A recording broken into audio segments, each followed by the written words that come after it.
all bosses here. You saw like a steep incline on quality as soon as I stopped trying to make stuff. Hello, everybody. Welcome to another Chaos Cast. We've been doing Mondays recently. It's kind of throwing me off a little bit, but we'll figure it out. So we do whatever day. We really do. It's chaos. It's how we do. It's chaos. So welcome to another Monday Chaos Cast.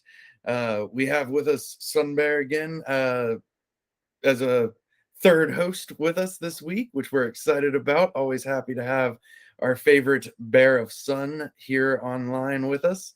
And we also have Florian, who is here with us from Blockpit, which is one of our more recently announced partnerships, but one that we are incredibly excited about both personally and as a project.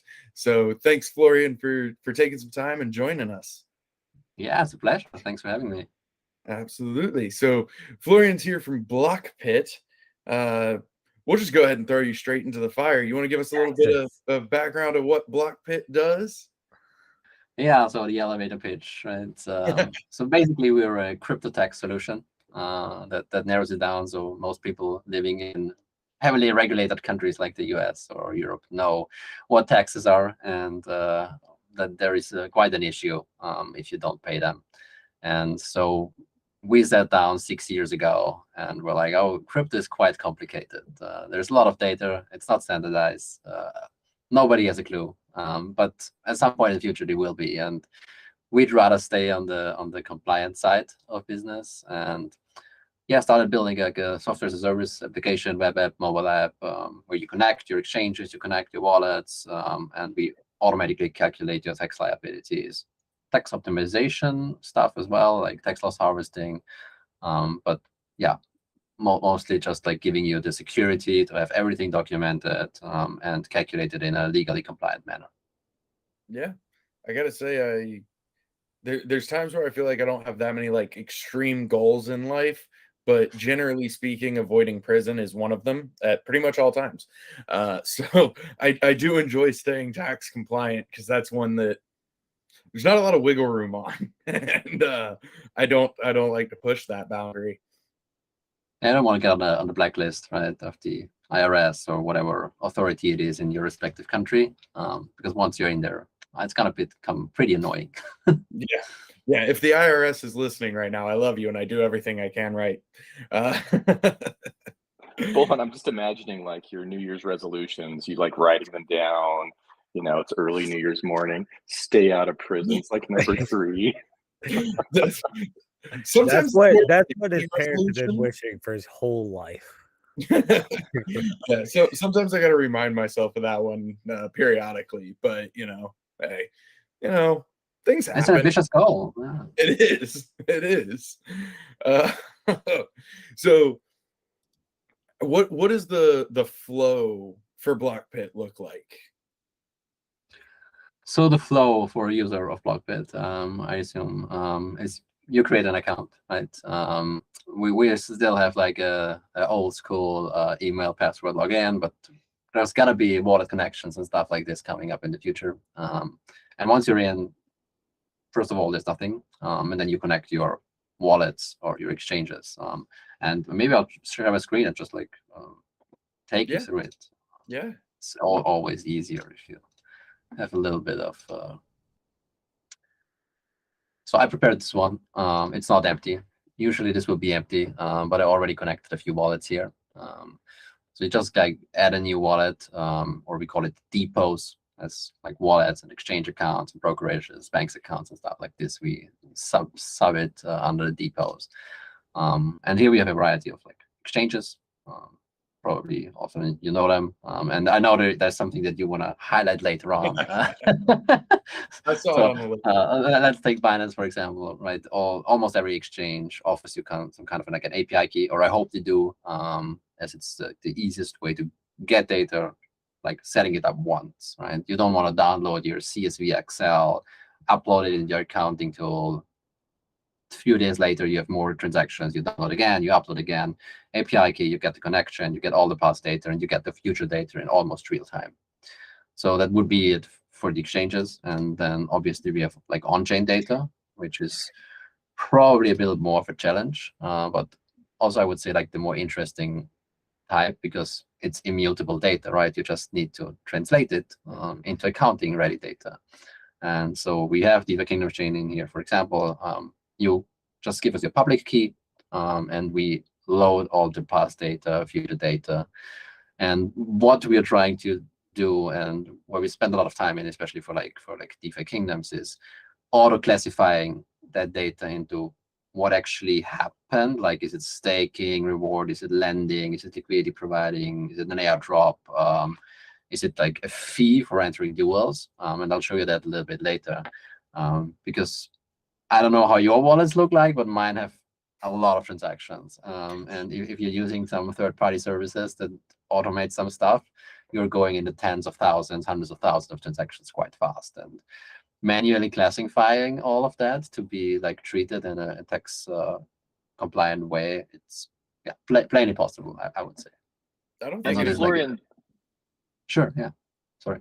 so, and this is really what like helps you stand out among the competitors, right? Like that you've gone through and you've analyzed all of these transactions that are specific to DeFi Kingdoms.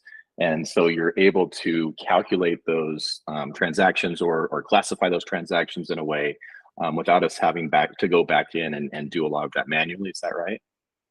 Yeah, absolutely. I mean, like the blockchain space is vast, and we've also done it for a lot of other things, and especially like on Ethereum, the whole like Uniswap, Curve, Aave, and Uniswap clones, right? The Monage and all those things. But the special challenge was definitely play to earn and gaming. And yeah, since I'm a passionate DeFi Kingdoms player myself, this was like the first project that we really loved to get into and dissect all the data on the Avalanche subnet chain and classify the whole asset variety as well, right? You don't have chaos crystals and bloaters on CoinMarketCap and CoinGecko. So we really needed to go into like the DEXs and the liquidity pools to get the historical price data that you would need for that. So yeah, it's kind of like a project in itself, but it's been a lot of fun. And yeah, I hope it helps a lot of people as well. Can we get bloaters listed on KuCoin? Like, that's the centralized listing we need. Bloaters. Yeah, that's when we know we've arrived. You just need a use case, right? You need to give bloater more utility. Yeah, you already see like the DSM balance on ramp. I refuse to validate bloaters in any more than they already are validated. Yeah, that would be like the only on ramp into DeFi Kingdoms is like by buying bloaters and KuCoin. Exactly. Yeah, if that's the new strategy. Yeah, so like going back, I went into like the DeFi Kingdoms depot, and you have like your asset balance here, and obviously there's a lot in this wallet.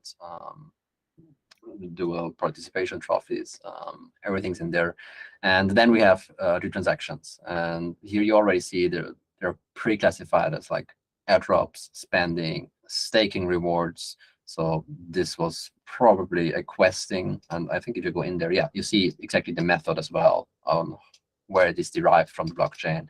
You have the TX hash there, so if there's something unclear, you get directly into the subnet explorer. And this is pre-classified because staking, it's basically you stake your hero NFT, you get a staking reward. So in all the jurisdictions that we're active in, it is to be classified as staking. And then obviously the tax calculation framework interprets like staking rewards differently per jurisdiction. So for example, like in the US, it would be a taxable income at the point of receival, while in Austria, where I'm from, it is actually not income at the point of receival, but only at the later realization into fiat currency, for example. And so, yeah, we have that here. Everything pre-classified, but of course, and there is other things like a withdrawal of USDC that went onto another wallet or something like this.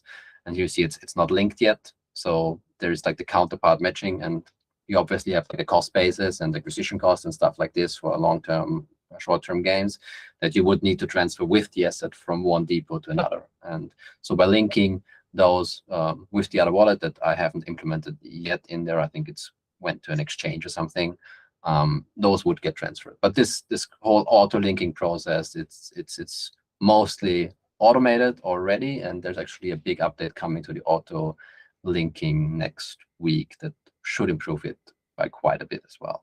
So like if I have my wallet and I have my centralized exchange tagged in there, it will automatically go, okay, you sent, 5,000 USDC from your wallet to the exchange. We see where it left the wallet. We see where it hit the exchange. We know those are the same Exactly. fund. So there's like a kind of like a complicated algorithm behind it that goes like first level is there like a TX hash, but the both the withdraw and deposit share, then it's quite easy. And then you go different thresholds and asset mappings and stuff like this down on what would be the ideal match if there's multiple choices. Well, you could like send one Bitcoin with 1 minute apart and then it arrives somewhere. You still have to match what's best. And then the edge cases that you don't have, you can actually like link manually, like by just clicking on here and finding a multiple choice list of available linkings or creating one manually. But that should be the exception. I hope we can fix almost everything automatically. That's awesome. So for a DeFi Kingdoms player right now, would you recommend holding off until this update next week? And if so, what is that gonna do for us? So the update next week is on the one hand like the auto linking that's making a lot of stuff better, and then there's a few edge cases that we identified like that are kind of specific to play to earn or DeFi Kingdoms as well. One is that a lot of people are bridging heroes between realms, right? And so like the NFT, it's a unique asset, and if you have it on the DeFi Kingdoms chain and then you have the NFT on Clayton, it's not the same asset. It's economically different, and so this is actually it's not mappable as the same asset. So you would have to also manually link those transfers or bridging contracts, and this is something that we would need to do, especially now for the DeFi Kingdoms case, and that's gonna come. So it's like merge to trade, merge to transfer, a lot of improvements in there. And then another thing is the first update of a big UX improvement that might help people just like use the service more intuitive, and you can see that on the transaction page. So that's how it looks like to date. And we have here, for example, like the unlinked transactions. That would be everything that's not classified yet, and you can show that, and then you could automatically match and say like, okay, yeah, this hero was transferred potentially, and I matched those two transactions. But in the new version, and I can spoil you a little bit, it's gonna look like this. So there is a little bit more detail into what is behind every transaction, and there's a lot more possibilities that you can do, like in multi-selecting those transactions and automatically doing something. And you see it's not in production yet, so there's still some placeholders for buttons in there, but that's roughly how it's going to look like. And especially the whole filtering is going to become a lot better, because you can basically filter by everything you can imagine. And if you have any input that you would like to filter after, and we don't have it yet, please let me know. But I think everything that you might want to filter is going to be in here. And right now it's a little bit hidden here where you create different rule sets. And so this is going to become way more intuitive with the new update as well. That's awesome. All right. And there's going to be other front-end UX improvements coming probably on a weekly, bi-weekly basis. But we're probably not going to have all of them live for US tax season. But this is probably the most important for you to save a lot of pain. And there's one other update that you have coming that will be in time for US tax season that may or may not have been a personal request of my own. Yes, it is. So Yeah, actually, like we're Europe based, and most of our community is in Europe, but we do have a US tax framework and the whole US tax calculation and form issuing of the 8949 forms and stuff like this. But we didn't have too much traction on the US side of business yet. And when we let the team like of Canoeing Studios test this before releasing, Bolon was like, "Oh, I can't connect my Binance account," and we were like, "Okay, why doesn't it work?" And then, yeah, there's basically a completely different exchange, Binance US, and so we rushed into implementing this as well. And sadly, we didn't have too much testing data, as you really like need KYC as a US citizen on the Binance US exchange, and luckily, thankfully, you supplied us with a few like key pairs. And so we're going to release that tomorrow, but with a little bit of disclaimer that we didn't have too much time for testing, but we wanted to get it out as soon as possible. So I hope to get a lot of feedback, constructive feedback, please, on what doesn't what doesn't work, is anything missing, can we classify something anymore, and we'll try to adapt that as soon as possible. But yeah, it's going to be live tomorrow. Maybe Bolon told me after he goes to bed, but yeah, I'm a Central European, summertime here still. No, not summertime yet, but soon. I think it's actually changing tonight for us. Yeah. Oh, is it really? Nice. Yes, I think it's like 20th to 21st. Yeah. Yeah, no, I really do appreciate that. So yeah, for everybody listening who's also a Binance US user, be kind. But when it goes live, hook into it, see how it's looking, see if it's working right. If you have any issues or anything, let us know. We'll pass them on. We'll make sure that they get the feedback from it. But I'm super excited for that and really appreciate that. Obviously, myself, I'm a Binance US user, so that saves me a lot of work. But you know, and we have to give you credit too for the turnaround and just responsiveness. I mean, even if you weren't able to get it done as quickly as you did, the fact that you guys reacted that quickly to start even solving the problem was a great sign for our future of our relationship together. And one of the reasons that we obviously are working with you guys. Yeah, very much appreciated. You know, most of our user base is in the US, and not all of them use Binance, but a lot of them do. So that's a awesome win and very much appreciated. I'm really excited for the UI updates as well. I know they've been in the works and they're looking really good, and I think it'll be an awesome update on that front as well. So very much excited for really just all of this, because it does it makes life a lot easier, and I like easy. Yeah, so you mentioned like UI updates, and I don't like to show this, but if people are going to use it, I have to show it.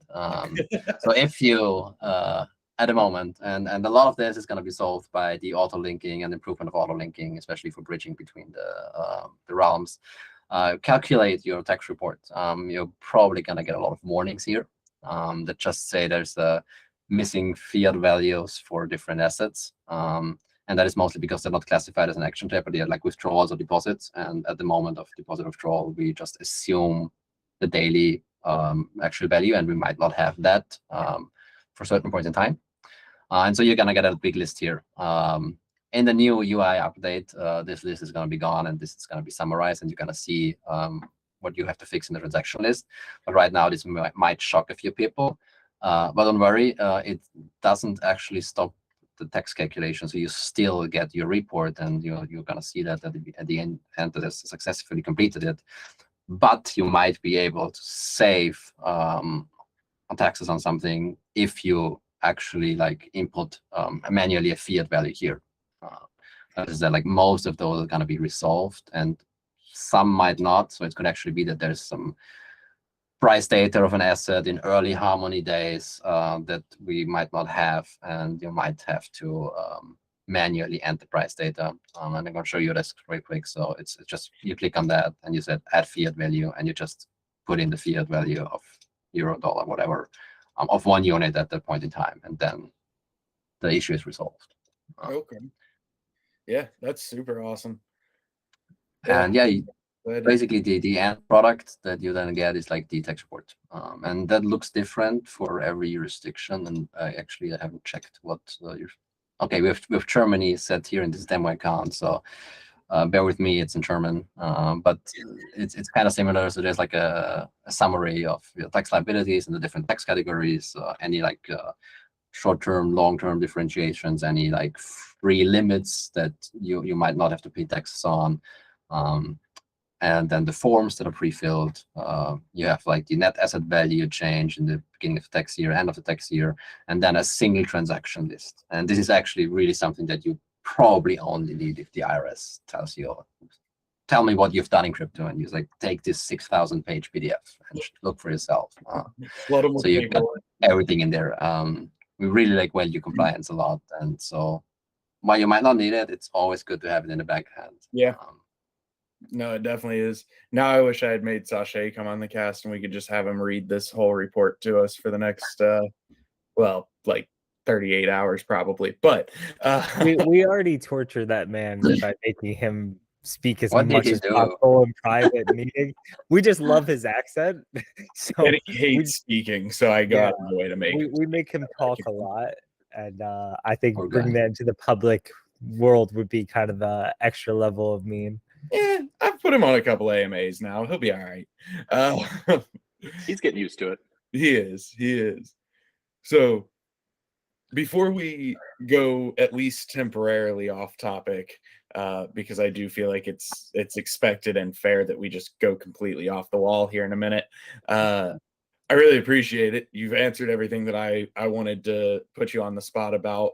SunBear Risen, is there anything y'all wanted to throw out there, or Florian, anything you want to add? And then we'll go off topic for a minute. We can always come back, of course, but I'm just really sad that I couldn't hold out. I was one of the few people that was under a timeline that had to get their taxes done, and 38,000 transactions later, seeing this, it makes me sad, but very excited for next tax year, which I don't think I've ever said before. That's the biggest compliment you can get. Well, what's going to make you feel real sad is if you end up running it through the system next week and it actually no, SunBear, you go sit in the corner. I'm not. Don't bring that juju on me. Oh yeah, another disclaimer: we didn't like limit test it to 1 million transactions. So if there's people like running the bot of like ADFK or something with 1,000 euros on 10 different wallets, please write us a support ticket. We might be able to help you manually, but it could be that you're breaking the system. Only 1 million. Let's see. So it sounds like you were saying if I don't go in and correct those transactions that need to be linked in some way, it's still calculating them in some way. It's probably assuming it's a taxable event, like if it's a transfer to another chain or something like that. And so I'm probably paying more than if I were to go in and have it. Or acquisition cost of 0, right? Like you get a deposit and it's an acquisition cost 0, so it's fully taxable if you realize it later. But if you put in a fiat value, that might lessen the amount of profit that you're realizing. Yeah. But it's still going to give you a result. Yeah. Gotcha. That's great. Yeah, because I was sitting there thinking, oh, there's this big list. I can't do anything until I go through and fix everything. But that's not the case. It's just going to so we're going to fix that in the UX so that people are not like get absolutely unmotivated by looking at the big list and like, oh, I'm not going to make it. I'm not going to even start. Right.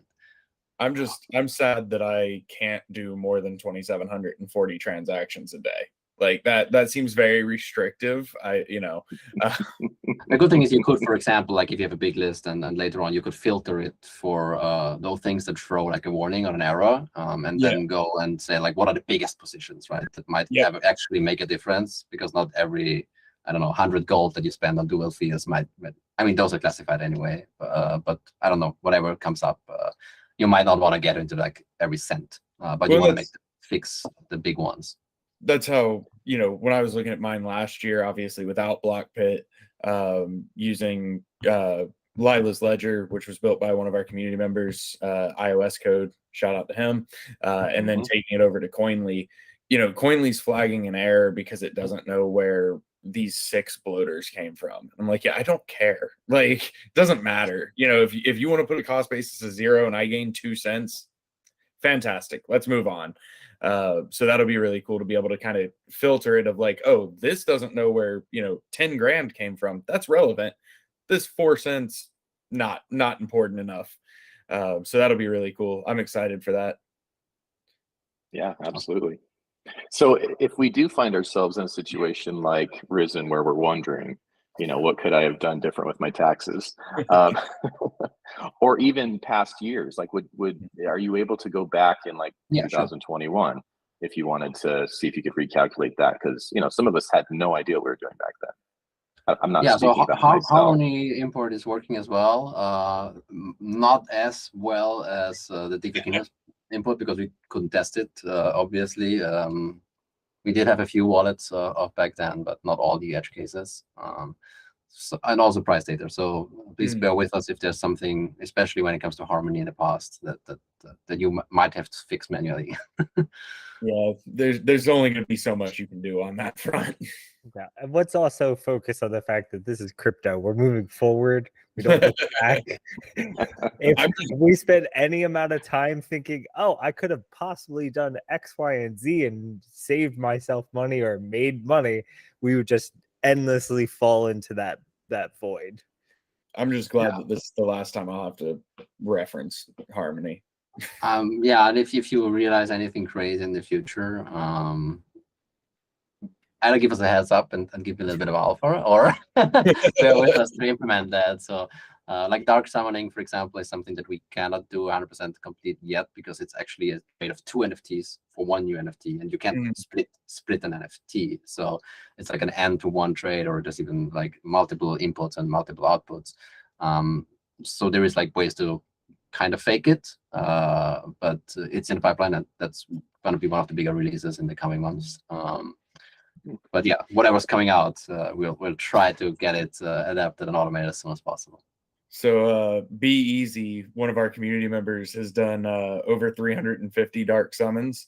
So he might have some manual work to do. Yes.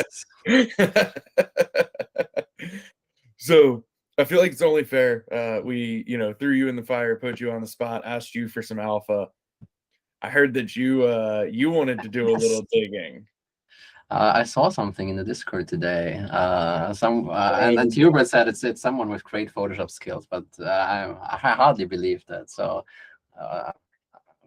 tell me a little bit about that. I don't know anything about it.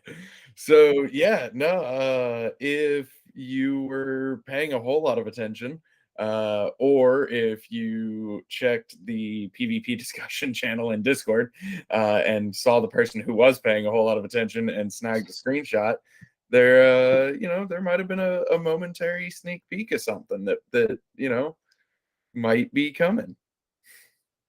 Yeah, you said like you're gonna release that tomorrow, but you're gonna hold off because I'm gonna be gone for the week, and so you'd rather not release it that early. Right? Well, so thanks for taking that back and looking out for me, because I'm not gonna have time to test it because I'm on Paris Blockchain week. We can't picking you up because of the Binance thing. It's right. We can't click Binance US support. We got to get taxes done first. Big releases are now going to work around Blockpit. Taxes first, PvP later. I totally understand priorities. So everybody who's listening, you heard that all future PvP timeline questions, they go to Blockpit now. Early access to PvP if you have a tax report that's viable, right? I like it. That's great. Well, I just wanted to gets paid as taxes by the loser. PvP match. I just wanted to mention when we first connected with your team, just to kind of share that story real quick, was one of your teammates in Singapore actually came up to me and he said, look, my boss is a huge DFK fan. He plays the game a lot. He wanted me to find you. He wanted me to get merch for him. And so, got him some merch and everything in Singapore. And then I'm like, oh, yep, he's got his bloater. Yeah, that's from you in Singapore. and your colleague was about to leave. I'm like, well, what do you do? He's like, oh, nothing that exciting, you know, just taxes. And he saw my eyes get this big and super excited because, as you know, I mean, we've really tried to make the tax reporting and all that process easier as much as we can, because we know we're a huge transaction game, and doing the bounty for, you know, the tax report over a year ago, and just trying to find ways or partners that can help out. But anyway, my eyes got real big, and he was surprised, and then that's kind of where we started from. And then he proceeded to tell me that you were big into Duel, and I think even pre-season you may have placed pretty high. Am I remembering right? Yeah, I did my fair share of duels. At least I'm trying to remember which place you're in. I can't remember if it was like second or third. I don't know what it was pre-season. Yeah, kind of high. So I mean, I'm gathering the trophies, the participation trophies. So there you go. I mean, I'm pretty anyway, sure you mentioned that you were top 10 right now. yeah, I think I'm on CV. Yeah. There we go. I'm the guy with the Arctic Pyrrhus Cherry Survivors. Yeah. So I know we have different options out there. People have different options to figure their taxes out and everything, but I'm excited to be partnering with you so that people can know this is being done by, you know, one of our DFK big players, and who really understands the game and clearly understands the tax world. So yeah, we don't have to need explain solution some of for that. himself. That internal stuff just makes our lives so much easier. We need to just partner purely with people that either are fully deep dive in DFK, or as part of their onboarding process, we have to force them through as much as possible until they become addicted. Yeah, that's a good plan. I think it's impossible if you don't understand the game. How would you do taxes? Like, if you never hatched an egg, if you never summoned a hero, right? How would you interpret blockchain data? So, and that's gonna be a big problem in crypto going forward, right? You would have to have one employee in every game, in every protocol that knows what it's doing. So yeah, I'm excited on seeing how that's gonna develop, and if we see some kind of like an ease from the regulators to be able to kind of capture all of DeFi. Yeah, it'll be very interesting to see how it develops, and that's why I'm very glad there are people like yourself who do understand it, because I don't. I just don't. Like, you know, tax code is so needlessly complicated for yeah, and especially in the US, where it's, you know, all self-report but also don't do it wrong. So I'm endlessly grateful for tools to help me sort through that, because I'd be done. And you want to play a game and always wonder about taxes, right? It's not how it should be. Right. Yeah, that's a lot of what it boils down to, is, you know, separating out the game aspect and saying, like, you know, how are we treating that versus you know, investing, basically. Because game sorry. No, good. And I like we talked about the future as well, right? Like, how could this develop? Now we have like the partnership and people can connect it, but maybe at some point in time you're gonna have like a taxes in game, right? Like an NPC or us giving back a tax to the quest pool, which we are all already gonna do with everything that's coming from the DeFi Kingdoms ecosystem as well. One of the big topics that the regulator has, and we already have, like, how is like taxation going to look like in the decentralized worlds? Is there going to be smart contracts that automatically deduct a little bit and give it to a DAO that then bans this for infrastructure or something that helps all of DeFi, what tax is actually supposed to do, and not always are, but we're going to have to find a solution for a decentralized system. That would actually be really cool if, like, now we're going hypothetical here, but, you know, you submit a transaction and you pay the gas, but you also pay a little bit into like a tax wallet, basically, like an escrow account for your taxes. Basically, yeah, but it's all like automatic on chain based on the transaction that you're doing. You know, obviously all estimated. Like there's so many caveats to that, right? And none of it's possible until there's actually clarity on, you know, how the taxes work. And then actually, like jewel holders could vote increasing the drop rate of Swift Settle or something by spending tax money from that pool, or something like that, right? So a lot of high theoretical things that could be fun and could also give like more power to the governance token. Take that savings account and go down the street and start rolling dice. That's what that feels like. We're setting aside money for the escrow account in this theoretical situation. Let's tempt you to use it. So Florian, you mentioned how you're going to give back into the ecosystem of DFK. You're also doing a few other things for DFK players that are going through the archivist and linking to your service. Do you want to mention some of the fun things you're doing there? Fun things, yeah. Well, discounts are always fun things. So there is going to be a discount for DFK users that register through the archivist. So we're basically going to flag you as you're coming from the DeFi Kingdoms archivist, and everything that those users then generate by paying and upgrading the licenses, it's going to flow back. So then 10% of that is going to flow back then again into the Quest pool. So yeah, I think that's something that should be part of everything that's in connection with this open infrastructure that DeFi Kingdoms is. And I think that's like the big disruption of decentralized gaming. And it's not that you can earn money. That's nice, yeah. But like being able to connect and use the assets and use the community that's already there, but also giving back to it, what makes this like such a powerful idea. And there's also a discount for the user as well, right? Yeah, obviously. So yeah, we're not tax accountants and not tax advisors, and you're not gonna get any like guaranteed tax advice for us, but we like to help everybody out who has certain cases. And yeah, the most feedback that we get is like that our support is really is great and takes a lot of time. Also for non-paying customers, trying to help them become paying customers in the future as well. So if there's anything that people need help with, or they have special cases that they can solve, check out the Discord, or also like the usual email support route. We're here to help. Our support employees, there are a few that also play DeFi Kingdoms. They got forced by me to be able to tend to those support questions, and then they got hooked. So yes. I think there's also, did I hear something about a giveaway? Oh, yes. I've almost forgot about the giveaway. Yeah, there's a couple giveaways. Don't forget about those. There's a couple of giveaways. Yes, obviously there's got to be some incentive to do your taxes other than not going to jail. So we're giving away as a Mythic Spellbow. So one of my favorite hero classes.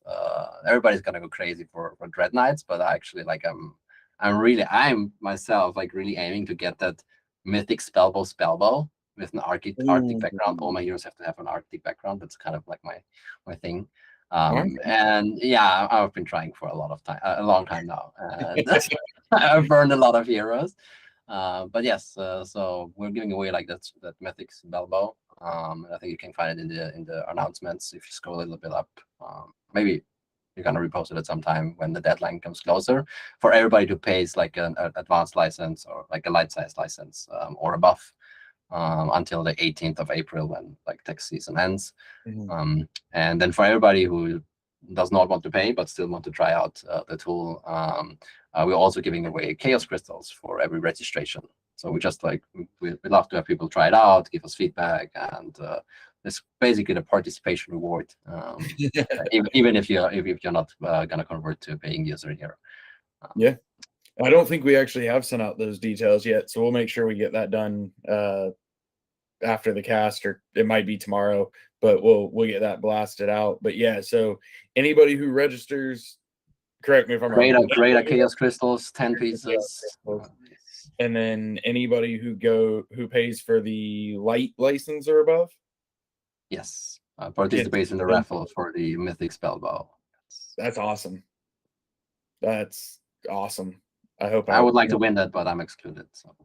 Oh, am I excluded? Because I want to win. I don't know. Are you? I would not exclude you. We'll see if I win, and then we'll decide if I'm excluded. Don't You're worry. excluded. Come on now. The good news is I'd never win anyway, so it doesn't matter. Yeah. But yeah, no, that's super cool.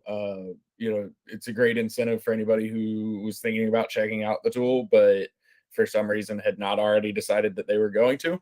Now here's another reason to definitely check it out. So I'm excited for that.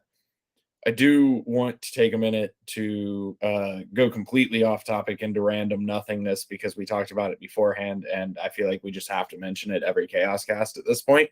So you play DeFi Kingdoms.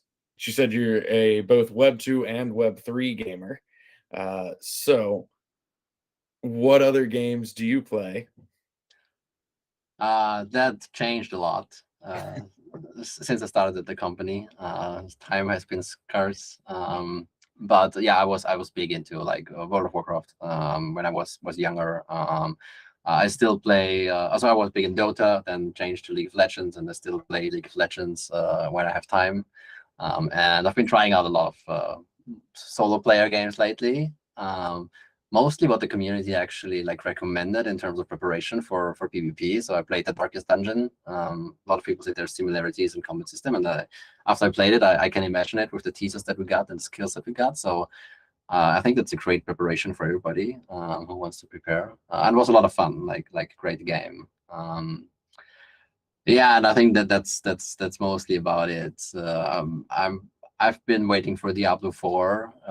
So I played like Diablo 2 when I was, I think, like 9 or 10 years old. And then Diablo 3 came out, and that was during my studies, and I basically took like 3 weeks off and just played 36 hours straight. We also can't move much further, Bolon, without acknowledging the awesome picture in the background and also the stuffed animal from the "This is fine" meme. Like, I want to work at that office. It seems like it has our vibe. Yeah, I think so. This kind of describes like my daily business, especially in the bear market.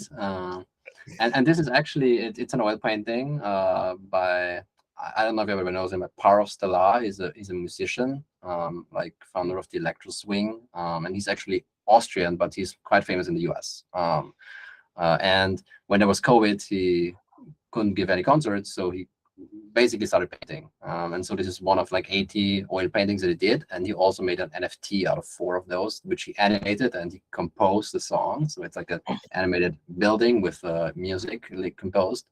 And yeah, I got the combination of those two, and I love it. And yeah, that's awesome, and it's a beautiful painting too. Have you played the Diablo 4?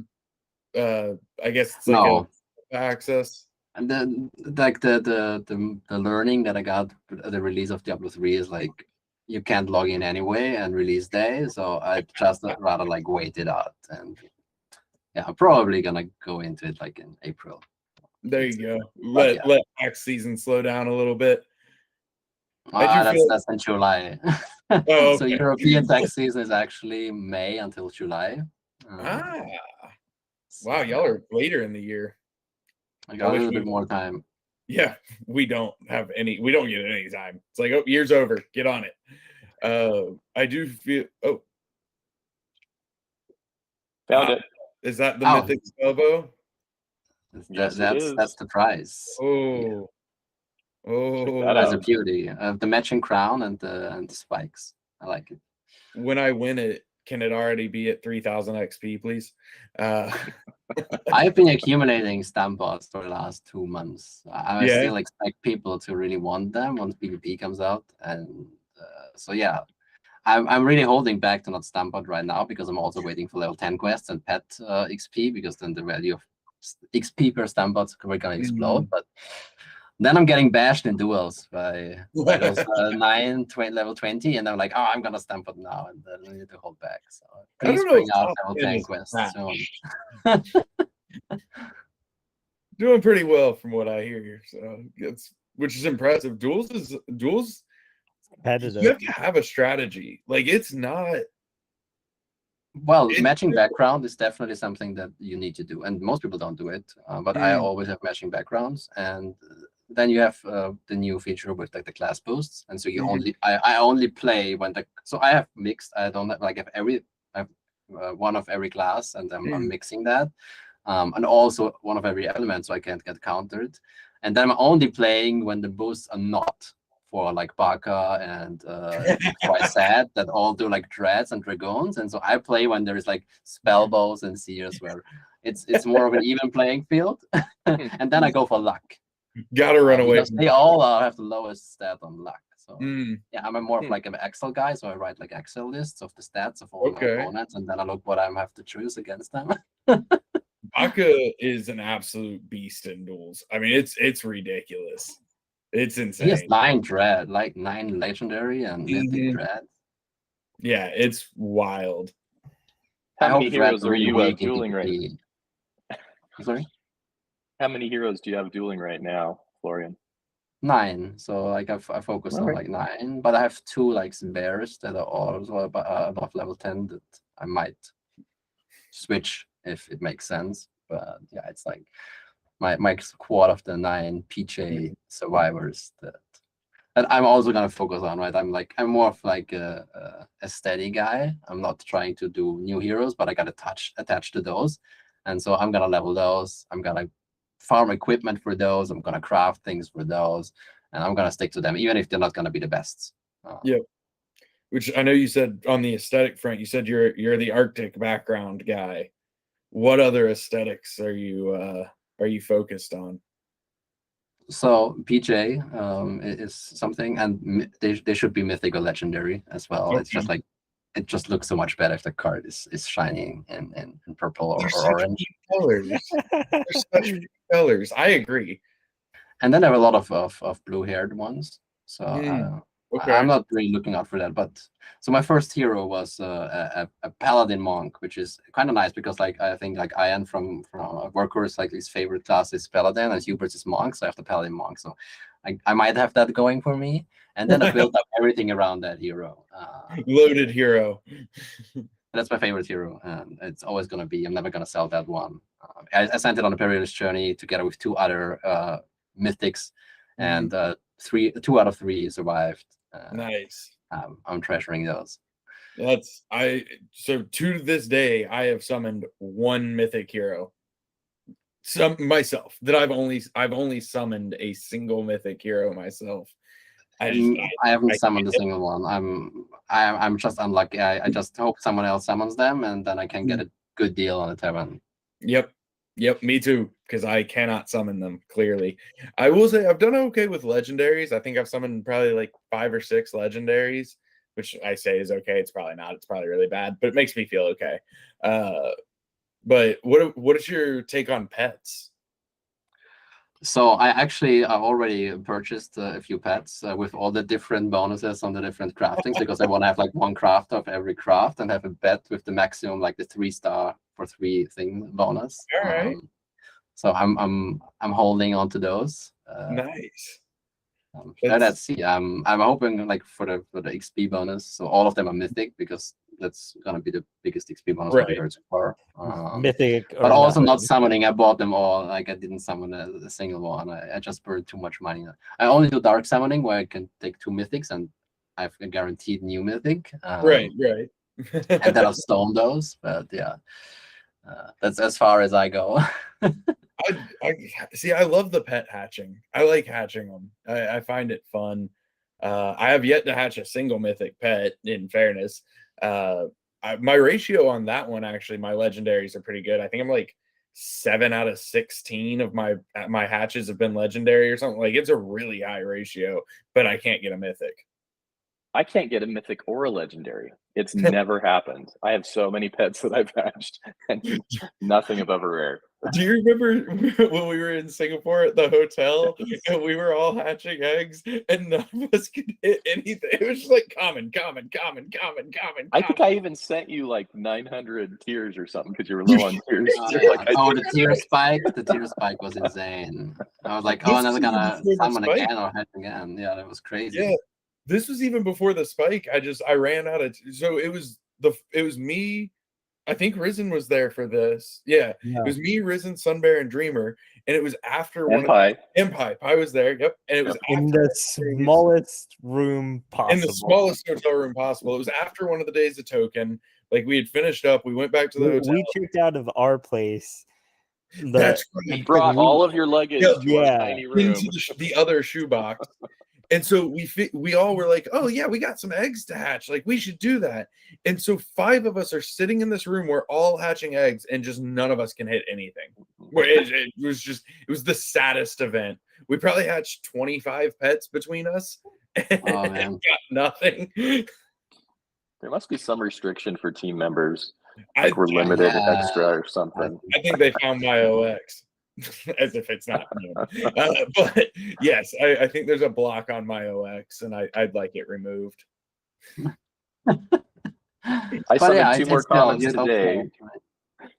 I summoned 2 more common heroes today, and typical the last few days just been showing off in our Slack all the legendaries and mythics he's been anyway. I need to do a summon actually. I'm glad you reminded me. Oh, me too. I have like the cooldown on my Gen Zeros is I think it's over like two hours ago. So I have two Gen Hero pairs. Like I have like Sia, a Berserker, and then I have a Legionnaire and the Scholar, and the subclasses also match. So if everything matches, I could make a Spellbow Sage with 2 gens. Like if I haven't managed so far, so I'm really going for that Sage Spellbow. Let's see. That's pretty cool. Yeah, I've got an Archer Thief because I love Dark Knights. Dark Knights are still my favorite class. That's one I'm still missing. I don't have a PJ Mythic Dark Knight. Me neither. For my collection. It did work out. My only Mythic summon is a Dark Knight. So I do have a Mythic Dark Knight. It's not a PJ because I didn't summon it until after the journey. But yeah, my only Mythic summon has been a Dark Knight, and that's my hero. That's you get attached to that, right? That's the special thing about this randomness. And I really got hooked on DeFi Kingdoms with the Perilous Journey. Like that was such a unique event for me. And man, I sweat when the after the 9 days or so, when you basically picked up the heroes or the surviving heroes. It was insane. But when they survived, there was like such a strong connection. I'm never gonna let go of them. Yeah, it's like I tell you on a first date with a girl, go like a roller coaster or something, that the adrenaline is really high, and then they can't forget you. That's what the Perilous Journey did for me. That's great. My Perilous Journey survival rate was real bad, but I mostly sent potatoes. So I went out of my way to get more potatoes to send them on Perilous Journey. I think I sent like 100 euros, and most of them died. Yeah, I think I sent, I don't know, like 24 maybe, and I had like 6 come back. Woo! Yes, a lot of them, like 45 or so, but I really only cared about those 3 mythics. Right. You paired them with a Gen Zero, I assume, for the survival. No. What? I didn't have one. Wow. That's risky. Wow. That's impressive. I was sad. I accidentally sent my first ever hero, and they did not come back. I didn't mean to. They were my first hero. They were special, and then they died. Your first hero wasn't a Gen Zero, Bolon? We came on. We weren't in that. We were a couple weeks too late. Our first heroes, actually both of us, they were actually gifts from Raspberry Swirl. Yeah. Oh yeah, sure. So it like mine was a common night. They were all potatoes. Yeah, like it wasn't anything like. But we were attached to the potatoes. Yeah, that was my dude, and then I murdered him by accident. I didn't mean. I spent all the summons of the heroes that I sent before, so I was like, if they don't survive, they at least have like offsprings. Yep. And the one that died of the mythic, they had like one summon that looked exactly the same cosmetics than the one. Nice. And so I kept that one as like a remembrance, and I actually gifted that away to my best friend to get started into DeFi Kingdom. So this is his first hero now. Nice. I hope he doesn't sell it. Right. Okay. You're not allowed to do that. That's mine. It's soul bound. Right. Yeah. I actually do have one. My first hero was a Gen Zero from the original sale, and it's a legendary wizard. So yeah, I'll never sell that guy. I think wizards are gonna be my favorite class. They are intense, and I love it. It's really amazing how easily you can get attached to some heroes, though. Like, they're your dudes. Like that's Yep. my hero. Like, no, that's my guy. That's what to this day I've sold one hero ever. That's it. Wow. All the rest of them, I've given some away. Obviously, I've dark summoned some, so I murdered those. But aside from that, but yeah, I don't know. I can't sell my guys. They're my dudes. So I figure at least if I'm dark summoning them, I'm getting another one. So it's like, it's their kid. It's the same thing. Sort of life. Continuing on the line. No, that's awesome. I really appreciate you taking the time to join us. I don't think I have anything else I wanted to ask you about at the moment. I will say if you have anything else you wanted to ask about, feel free. Or Risen or SunBear, if y'all have anything you want to throw out there. I'm just really jealous of that painting. He's fixated on it. I'm really fixated on it. Like, you could offer bidding on OpenSea for the NFT. You can look at it. It's actually really cool. I listen to it. Maybe it's gonna make more. I need the physical. I need the giant oil painting, because also I want the opportunity to explain to my wife why a giant oil painting is being delivered to my house. On the other hand, send me a link to the OpenSea because I want to listen to it. Yeah, I'll send you afterwards. That's awesome. I will say real quick, one of my favorite moments engaging with you and your team was when we brought in, a majority of the team to do a demo, and Hubert. Maybe people don't know this, but on top of everything, he knows what's going on, and he likes to make sure that his taxes are tight. And he had a lot of questions for you, and he came in, I think, probably pretty skeptical. But the point where Hubert's like, okay, I'm impressed. Then I'm like, all right, good.